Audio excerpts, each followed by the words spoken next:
Hi guys, welcome back to my channel. It's your girl Azini Williams. How are you all doing? Hope you guys are good. Hope you guys are fine. If you're new to this channel, kindly click on the subscription button. Click on the notification bell to let you know whenever I post any new video.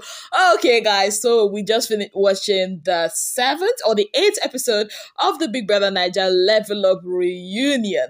Yes, so tonight's episode was all about shifts. Yes, guys. First we took a look at the Eloswag and Chomzy ship.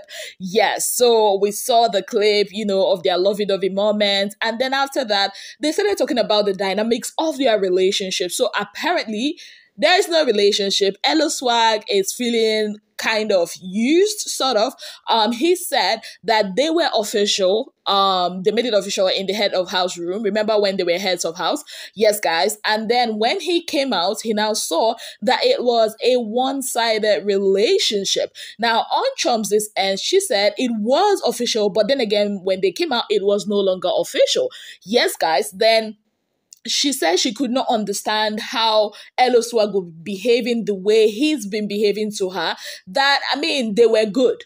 Up until the reunion, even when they got the mail for the reunion, that she put a call across to him, and only when they came for the reunion, I think at a hotel or something, he started acting weird. She would greet him and he would not respond. And she was like, okay, maybe something is off. Then Eloswag cited a situation that happened back in South Africa. So apparently both of them were sleeping together in the same room. Now, before that, Eloswag said that one of the things that pissed him off, or kind of like threw him off in the relationship, was the fact that during her media rounds, she kept referring to him as like a bestie. Meanwhile, they were no besties.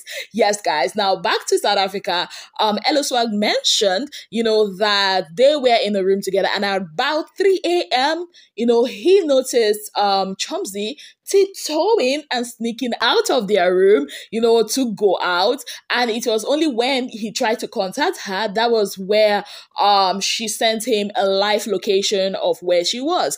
Now, Ebuka was like, oh, both of you were, dating at that point. And Chomzy was like, no, they were still doing their bestie. And Ebuka was like, both of you were sharing a room.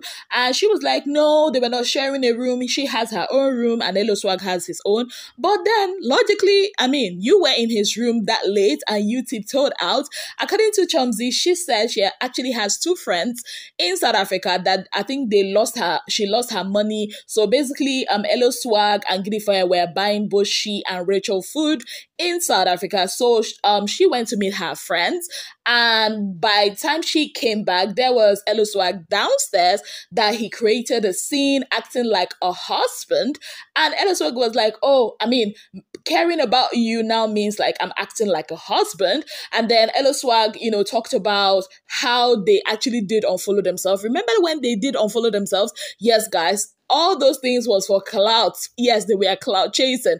So apparently, from what Chomzy said, one Big Brother, ex-Big Brother Naija housemate, a lady, told them that if they unfollow each other, they would get clout. And Chomzy said that was what Eloswag said. And Eloswag was like, you know what, name names, talk about it, because we both gossip. We gossip about everything. So if you talk about this, I'll also talk about stuff.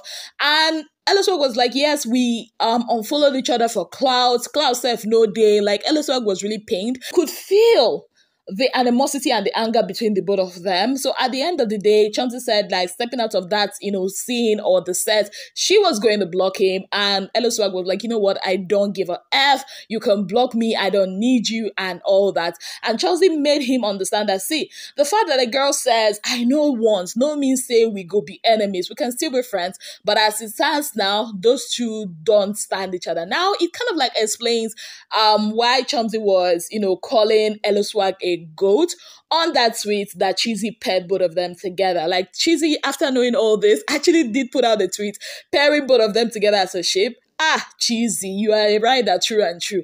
Anyways, after that, we got a beautiful moment in the show. That is Bella and Shex. Like, I cannot believe for the life of me that I'm actually saying this. I remember when these two started, I never really liked that ship, but that is a beautiful moment. They are the only ship standing, and we saw a clip of their love. Everybody was like, you people can do love, oh, sha.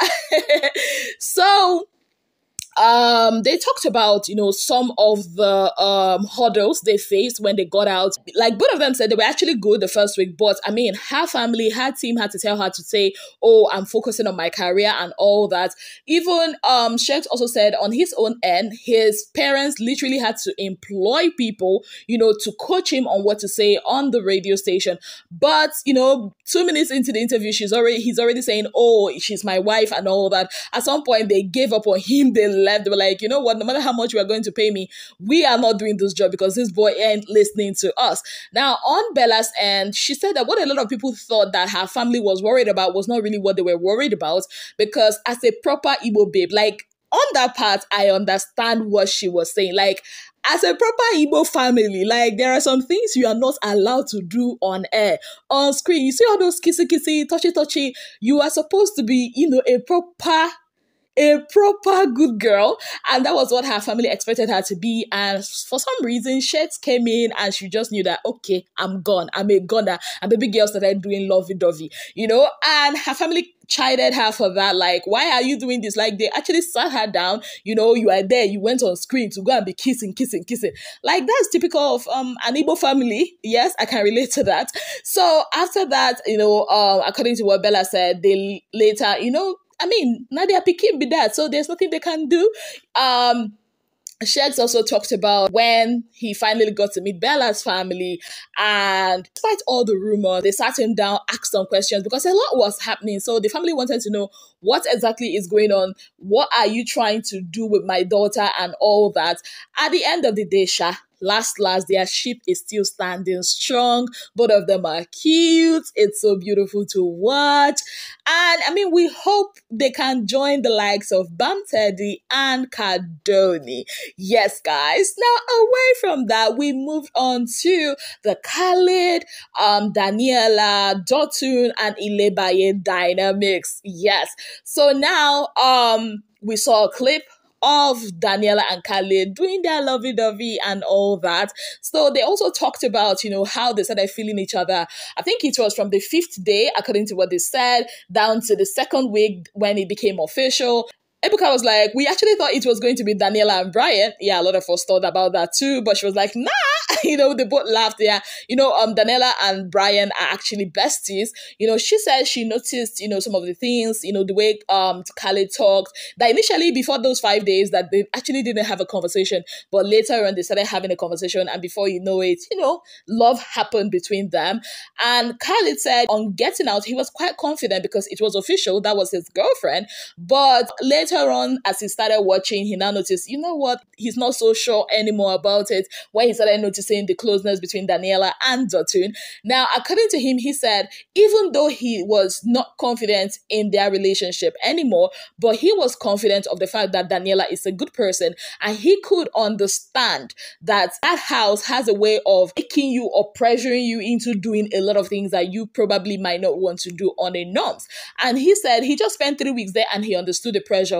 And Daniela spending as much time as she did, he could understand why she did some of the things she did. Now, on Daniela's end, she said that her relationship with Dotun was more like a coping mechanism for the both of them. They talked about post-show, a lot of things that people were throwing at them, a lot of, assumptions and all that. Dotun said for him, when he got out, he said some things, in his post-interview, which was a bit defensive, not minding how Daniela would feel. It was at Allison's house that they later sat and trashed all those issues. And Daniela said she was a bit surprised, the kind of support that Khalid gave her despite everything. As at now, they are good. They are not dating. She and Dotun, they are good and not dating.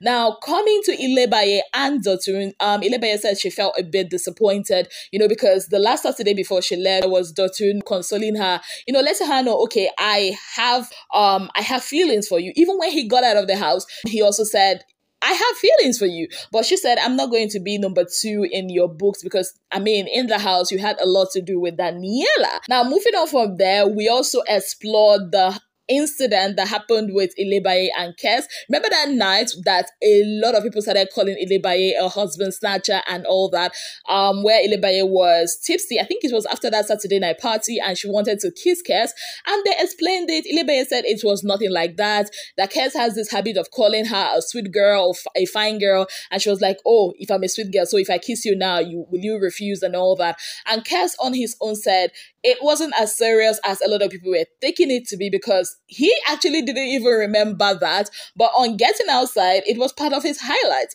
that it wasn't as deep as a lot of us, the viewers, thought it was. And that was the end. Trust me, tomorrow is even going to be more exciting because we are still on the whole shipping theme. Yes, guys. So Beauty, Rachel, and Fina were not on sets today, but it was quite interesting. I think my highlight for tonight has got to be Bella and Shegs. I'm a lover of beautiful things, guys. I'm a lover of beautiful things. So basically that was the show tonight. It was calm. We had some drama between Chomzy and Eloswag. Like, I don't even understand. I don't even see an issue, honestly. I feel like one person wanted one person and the other person obviously didn't really want the other person, and both of them are kind of like hurt. So if they can, lower their guards and actually be friends, it would be cool. As for Bella and Shegs, they are still boyfriend, girlfriend. So we are still looking forward to, all the beautiful things they are going to be showing us. I love their love. And before I forget, Shegs is looking so sweet. Like that abada, that white abada, more ejik. On that note, I like to say every break, thank you to you all for being part of my channel. If you have not yet subscribed, what exactly are you waiting for? Kindly click on the subscription button, click on the notification bell to let you know whenever I post any new video. Until I come your way again, I remain your darling girl, Bbnaija Williams. Have yourself a beautiful, wonderful day ahead.